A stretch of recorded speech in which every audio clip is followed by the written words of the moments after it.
अरवल और खासकर अब फरीदाबाद वाले तो हमारा यही से संदेशा सुन लो। हमने फरीदाबाद की सड़कों पे एक बात कह दी थी तो कई लोगों को बड़ी आग लगी। कुछ लोग आज हमसे कह रहे थे आपकी उसी बात पर लफड़ा हुआ है।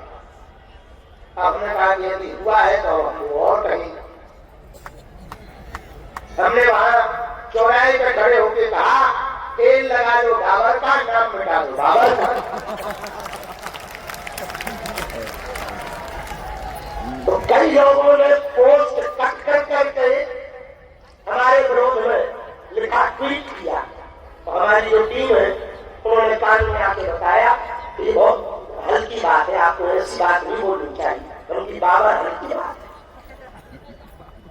विदेशी आक्रांता है, पक्का है का तो उनका जी है नहीं। हमका जिनको बुराई लगती है उनके कमेंट में देखो तुम्हारे चाचा जी है क्या, चुप हो गए, अकेले तो अकेले ही हो, दो चार बोलेंगे चुप हो गए। हमको उसी से पूछ लिया, हमका एक बात बताओ बाबा तुम्हारे चाचा जी बोले नहीं, उनका विदेशी आक्रांता है, रघुवर के देश में बाबा का क्या काम। बात बनती हमने कह दी कि ऐसी मस्ती मस्ती। हम इस्लाम धर्म के खिलाफ नहीं, उनकी परंपराएं, उनकी मान्यताएं, उनके मोहम्मद साहब की परंपरा, कुरान की परंपरा जो भी है, सबको अपनी अपनी संस्कृति को मानने का अधिकार है। ईसाइयों को भी अपनी संस्कृति मानने का अधिकार है, हमको भी अपनी संस्कृति मानने का अधिकार है और अपनी बात का प्रचार करने का संविधान से अधिकार है। या आप एक बात और कहें, यदि डॉक्टर भीमराव अंबेडकर साहब ये संविधान में न लिखते तो आज हम लोग पदयात्रा भी न कर पाते। इस संविधान की ही देन है जो हम पदयात्रा कर पा रहे हैं। डॉक्टर भीमराव अंबेडकर जी ने ये उसमें लिखा है संविधान में, सबको अपनी अपनी संस्कृति का प्रचार करने का पूरा अधिकार है, तब तो हम पदयात्रा कर पा रहे हैं। ये डॉक्टर भीमराव अंबेडकर जी की देन है, इसमें किंचित मात्र संदेह नहीं। पर भैया फरीदाबाद वालों हमारी बात सुनो, हमारी बात सुनो, सावधान रहना। हो सकता तुम्हारे घर के बगल में कोई दूसरा डॉक्टर तो चेक कर लेना आदमियों वाला है कि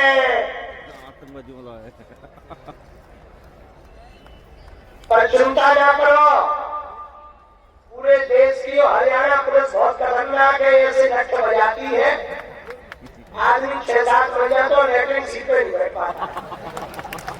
हाँ है? और गिनती से मारती है हरियाणा पुलिस, लेकिन इनकी पुलिस, हरियाणा पुलिस की गिनती भी बहुत खतरनाक है। 100 जब मार गए तो कहते जिसको पिटाई 100 लगती है वो पूछता है 100 हुए, बोले डबल जी हमारे आगे नहीं है, एक हुआ। बोले ऐसे कितने पड़ गए, बोले गिनती नहीं। तो बाकी चिंता ना करो फरीदाबाद वालों, और बाकी यदि कोई जरूरत लगे हमें बता देना, हम यहीं से लौट आएंगे वापस, बाद में पदयात्रा कर लेंगे। जय बजरंगबली की, फिर लौट जाएंगे। 2 दिन की तो बात है, 2 दिन में पहुंच जाएंगे, 2 दिन में फिर वापस आ जाएंगे। लेकिन तुमसे एक बात हम कहेंगे, सत्य समाज के पढ़े लिखे बुद्धिमान बुद्धिजीवी लोग यहाँ बैठे हैं, पदयात्री भी हमारे बैठे हैं। आप लोगों को लगेगा गुरु जी आज बड़ी बहकी बहकी बातें कह रहे, बुद्धिमान समाज हमारी बात सुने, अगर हम अपनी बात पे हम सुनो। बांग्लादेशी हिंदुओं के पास तुम्हारे जैसी ही पढ़ाई लिखाई, व्यापार था, मकान था, दुकान थी, लेकिन कट्टर मजहबी पंथ की सोच विचारधारा के लोगों ने मकान जला दिया, संपत्ति लूट ली, संतति की इज्जत लूट ली और मारकर भगा दिया। इससे सिद्ध होता है धन महत्वपूर्ण नहीं है, जीवन महत्वपूर्ण है, और जीवन के लिए देश बहुत ज्यादा महत्वपूर्ण है। देश सुरक्षित रहेगा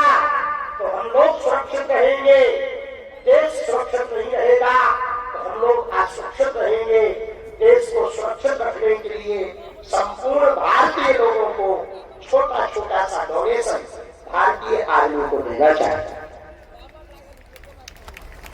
क्योंकि वो वेतन के लिए नहीं वतन के लिए आर्मी ज्वाइन करते हैं। अंतिम बात, समस्त बुद्धिजीवी लोग हमारी बात को सुने। ये पदयात्रा केवल और केवल सनातनियों की एकता के लिए है, और जो अपने आप को सनातनी नहीं मानता, भारतीय नहीं मानता, उनके लिए नहीं। इस देश में जन्म लेने वाला हर वर्ग समाज का व्यक्ति सनातनी है। तो अब चाहे वो ईसाई हो, पारसी हो, यहूदी हो या मुसलमान हो, सबके सब भारतीय है, सबके सब सनातनी है, और उन सबकी एकता के लिए ये पदयात्रा है। बात समझ आई? अब जिनका जमीर देश के प्रति जिंदा हो, हिंदुत्व के प्रति जिंदा हो, वो पदयात्रा में आना, नहीं तो घर पे ही रील देखते रहना। और एक बात हिंदुओं याद रखना, तुम्हारे बच्चों को रील ने ही बिगाड़ा है, रियल कम हो गए। रील बनना बुरी बात नहीं है, खूब बनाओ, पर रियल भी बने रहो, ये मत भूल जाओ। आज का सूत्र है, खुले रहो, खिले रहो, खुश रहो।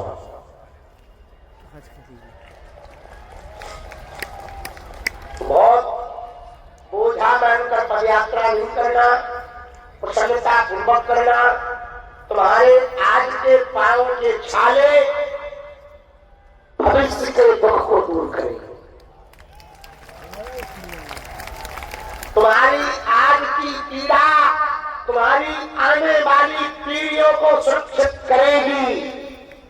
तुम्हारा आज का दर्द भविष्य के भारत का दर्द मिटाएगा, और तुम्हारा आज का त्याग भविष्य में भारत को विश्व गुरु बनाएगा। इसलिए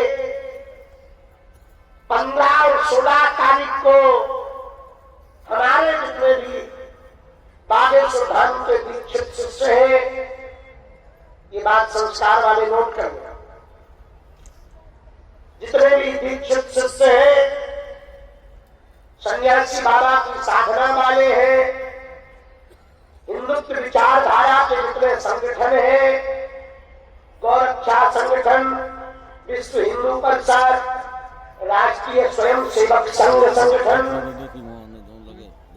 बजरंग दल, बानर सेना, मुक्तर सेना, श्री राम सेना, बागेश्वर धाम सुंदरकांड मंडल, साधु संतों का कमंडल, मठों के महंत, आचार्य, पुजारी, सेवक दल, ब्रज के प्रति प्रेम करने वाले लोग, यमुना मैया के प्रति क्रांति करने वाले लोग, गंगा निर्मल गंगा आरती समिति संगठन के लोग, गौ सेवा दल, गौ रक्षा दल, जितने भी भारत के सनातनी संगठन हैं, 16 तारीख का वृंदावन में आने का हमारा निमंत्रण स्वीकार करें। भीड़ जुटाने के लिए ये वीडियो नहीं बना रहे, हिंदुओं की एकता की ताकत दिखाने के लिए आपको बुलाया जा रहा है। हमें ऐसा करना नहीं था, पर विधायियों ने इस प्रकार की घटनाएं करके हमको और ज्यादा जगा दिया है। इसलिए 16 तारीख को सभी बागेश्वर धाम के पागल, यदि सामर्थ्यता है, क्षमता है, किराया भर के भंडारा हम करवाएंगे।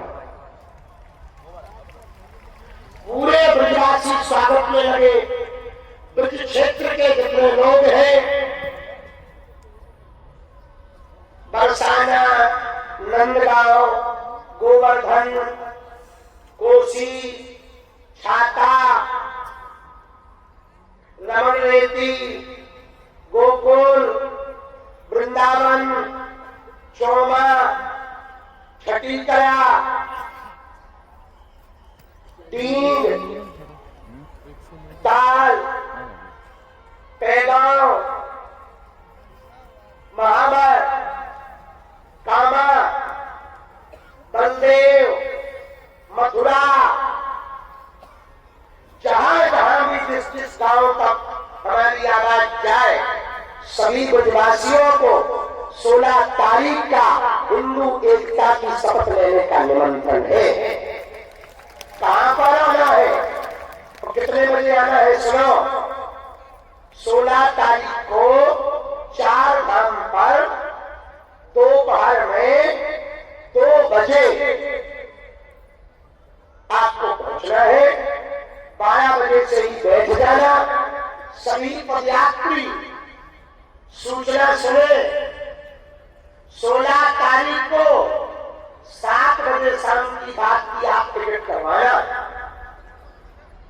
और 4 धाम में जहां अंतिम दिन का कार्यक्रम दोपहर में 12 बजे से होना है, 12 बजे से 12 बजे है, 2 बजे नहीं है, 12 बजे, 12 बजे से जो 4 धाम में कार्यक्रम होना है, संपूर्ण पदयात्री वहां पर अपनी यात्रा को विश्राम करने के पूर्व में बीज मंत्र का जाप करेंगे, पूजन करेंगे।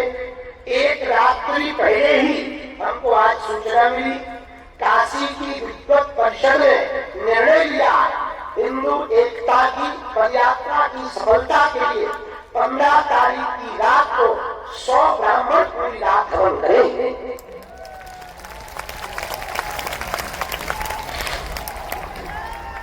ये बात हमने श्री कौशल किशोर मिश्रा जी को कही, उन्होंने हमको सूचना दी कि हो जाएगा और 15 तारीख को पूरी रात हवन होगा।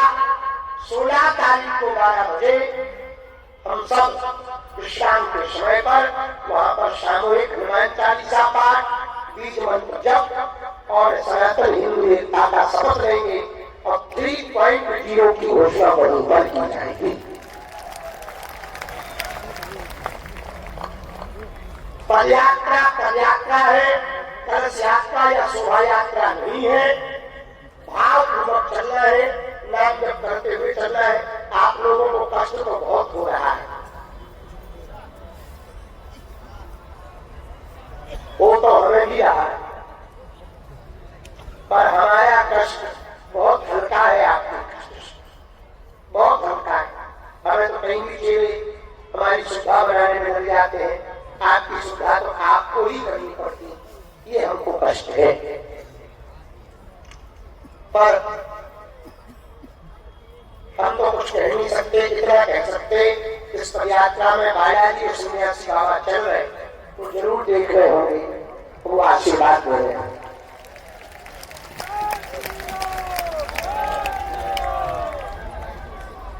एक अंतिम बात आज की रात के संबोधन का,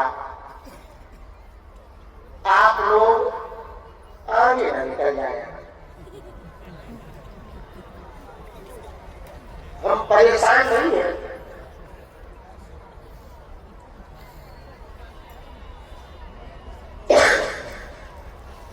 इसलिए कह रहे कि धर्म बहुत चलता है, वो पीछे रह जाता है, बस इतनी बात है। बाकी कल सुबह 7 बजे हम लोग पुनः पदयात्रा प्रारंभ करेंगे। भंडारे की व्यवस्था दाएं तरफ में है, यहाँ करंटों से बचना है। जो जनरेटर रखे हैं